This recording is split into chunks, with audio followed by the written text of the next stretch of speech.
All right, thank you. So I think the first presenter pointed out that he had the largest group. I believe we had the smallest, although No, Joe. the commercial one was the misalignment one was the smallest. Okay. On ours, we had representation from suppliers, from academia, and from research and analysts. We did not actually have in our group industry, which I hope we're not saying anything that we had the smallest group and we had no industry representation in our particular group.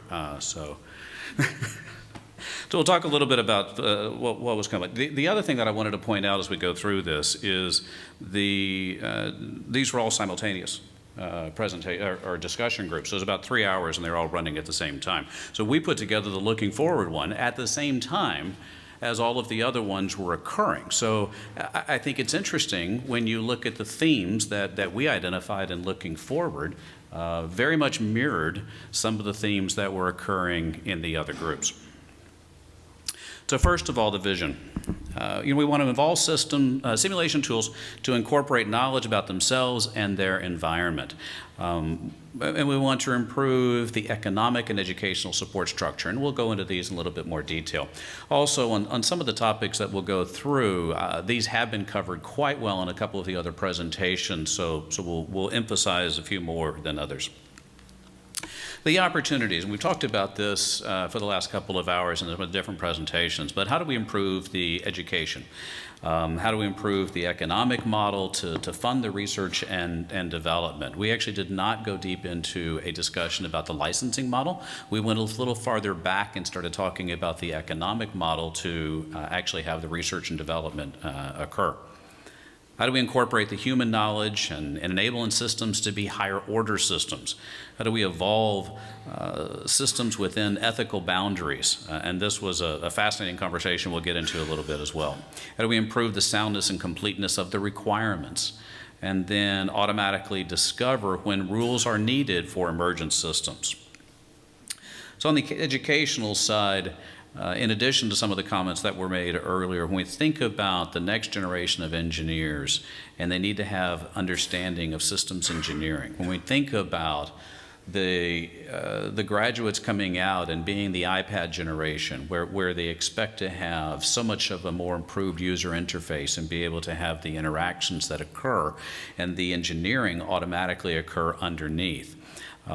We need to have a correspondent between systems and the games, and I think this was brought up already in the discussion as well. And he was talking about the game changing from the technologies, but how do we have the systems development similar to a game technology where we can play ideas, and some examples of that were SimCity, which is the city planting, as well as the Kerbal Space Program. So that is a path that we need to pursue as an industry in cooperation between the major players with the education in order to have our people be able to pursue better education. So what kind of improvements?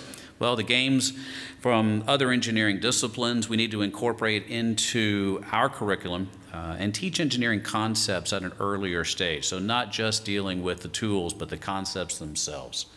Okay? Economic model, we talked some about this, the need to fund basic research and simulation.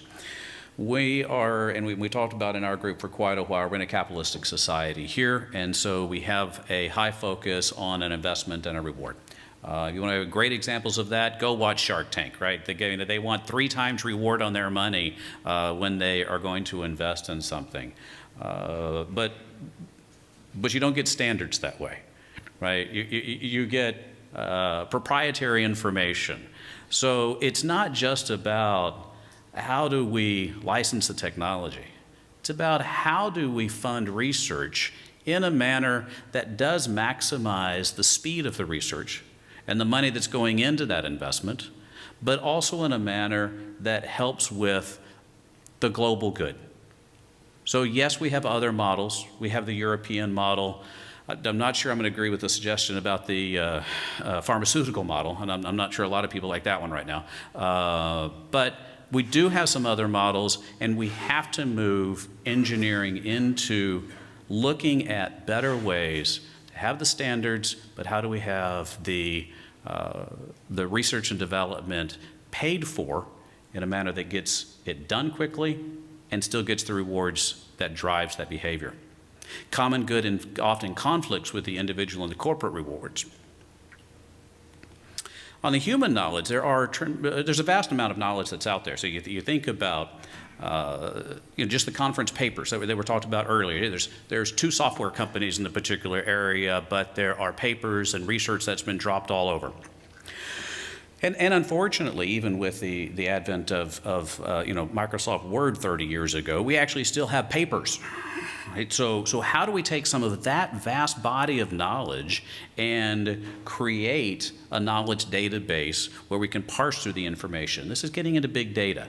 But we have vast bodies of knowledge out there in the textbooks and the experts, the proprietary information, and we need to have the improvements on that where we can automatically incorporate this knowledge. Mechanize how the information is disseminated. Okay, Google, it's great, but it's not capturing all of the information because it's not capturing the proprietary information that's behind the firewall for some of the big companies.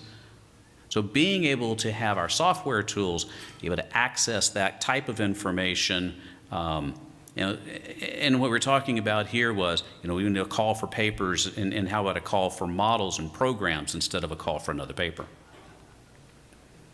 Higher order systems. Simulations need to simulate themselves. This was a fun discussion, and I believe Brad, you were talking about. All right, so no, Jack, you were talking about that. How do we? All right, so let's program a drone, and I think we actually switched it into an autopilot. But your discussion was about a drone. I remember that. How do we program a drone to recognize another drone, be able to interact, because now you have 2 systems. And so it's almost a nested loop subsystem going on. And so what happens when I predict what that one's going to do? Who's playing chicken? Are you going to turn right? No, I think he's going to turn right, so I'm going to turn right. And no, I'm going to turn. You have to have the systems be able to simulate autopilot decisions of the other systems. Okay? So improvements, support the metacircular simulator use. Sorry about that. I think it's buried under the graphic. Evolving systems within ethical boundaries. My favorite conversation in the group. So this one, we started getting into a discussion on the Hippocratic systems. How do we make sure a system does no harm? How do we address this, that the system itself needs to obey the commands, not necessarily be in a position where they are judging what is harm and what is not, let alone whether or not they are doing harm. And so as we evolve the future of software, and software begins to think, when software is thinking about what other software is doing and then making a reaction back, how do we make sure that we have those systems that are not doing harm? Right? Now, or at least they are doing what they are told to do. We do understand we have lots of industry where actually they do harm things. Okay? So that was a part of a good 45-minute discussion on that one out of our 3 hours. We had a great time with that. Improvements, so improvements of systems aware, but the human needs, the expectation, and really have an open dialogue that touches upon the ethical considerations. Understanding more about the requirements. Maybe a little bold of a statement. Customers have poor understanding of the impact of feature request. Well, not always, but often they seem to, and certainly in the engineering field, we think that they act in that particular manner, and that engineers have a poor understanding of the customer's needs. So, okay, yes, I want this to have a particular shape, or I want you to have a soft feel to the steering wheel. Okay, great. You want me to change the material in the steering wheel. You realize as soon as I do that, it's going to break under impact, right? So what you really want is a soft exterior and a hard interior. You want a feel to it. So how do we understand and get the customers to understand that the requirement changes have a significant impact on the engineering? How do we capture the context under what those conversations are occurring and model the impact of the request? So this gets into doing CAE far earlier, but a better education for those setting the requirements of the impact of the simulation. Rules and emergent systems. Complex systems exhibit the emergent properties, so by definition, neither the properties nor their consequences are obvious. We talked about the future of software needs to understand, and so the areas for improvements here, the research challenge, can we detect when an emergent property violates explicit and implicit requirements, and improve system awareness and knowledge, human needs, and expectations. And with that, I left about 4 minutes for questions. All right, actually, and I told Joe this earlier, I doubted that the futures discussion would generate a lot of questions. I was anticipating quite a few comments about this particular section.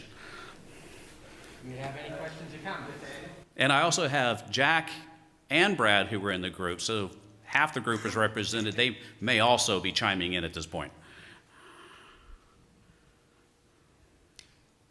Great, this is awesome. Western civilization says, be successful at the activity, meet a specific objective, we know how to flow down from there. A lot of these problems are being solved in multi-bottom line solution sets. And so what were the thoughts? I actually do have a question about the future. Okay. What were the thoughts or comments about co-development or co-evolution or sort of the multi-bottom line of, the customer, the performance, and the merit? Or like, what you pick your particular domain. In mine, it's the need, the feasibility, and the use of it. So like was there any consideration of that, especially as you're developing a simulation system for something that doesn't exist yet? Okay, now are you talking about the development of, for example, the software tools themselves? Or are you talking about the development of a product and how we're going to have more than one or have a group of people come together during that development? We are talking about the tools that are used to create the world. So we're talking about creating the thing that creates the world. So it's that creating that creation agent. Okay. Actually, we did have discussion circling around that.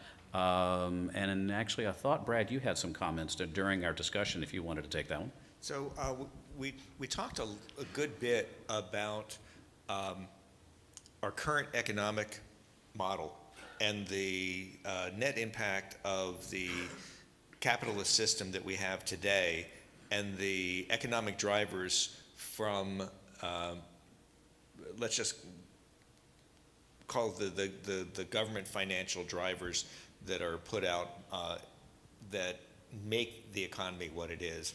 And we had discussions about qualitatively what needs to happen in order to tweak the system to allow this multi-bottom line be part of the conversation instead of just the sole financial benefit of the stockholder. And I don't know whether you had a chance to get in here Cassandra Elwell's keynote at the DOS Symposium, but she was talking exactly about one of those mechanisms, which is the B Corp, which basically releases a company from the obligation to act only on one of those metrics.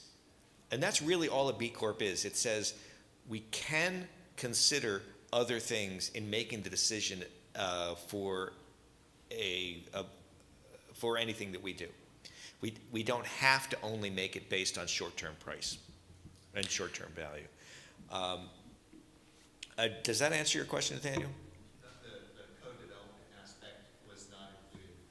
An aspect of you can break down a lot of the intellectual property problems if people and sort of the sheltered, sequestered. So we did talk about how do we share IP, and how does the concept of IP have to change The co-development aspect. when you are doing co-development. We didn't come to any conclusions on that, other than the fact that it's an area that we need to firm up the rules of engagement along the way. And because we really don't have true co-evolution rules of doing business, except for scrums like NASA has every now and then, where all of the IP is actually staying in the same room. Well, we did talk about it extensively. We did not come up with any answers. I would say from a personal note on that, DMDII, which is funding some particular research, has forced a cooperation between industry and academia and government, and they are each company is required to fund a portion of that and co-develop. And we've also been very clear about who owns the IP at the end of it. So I do see an example of that. I haven't seen whether or not that's going to work, as some of the awards were just given out. And with that, Thank you very much, Thank Chris. you.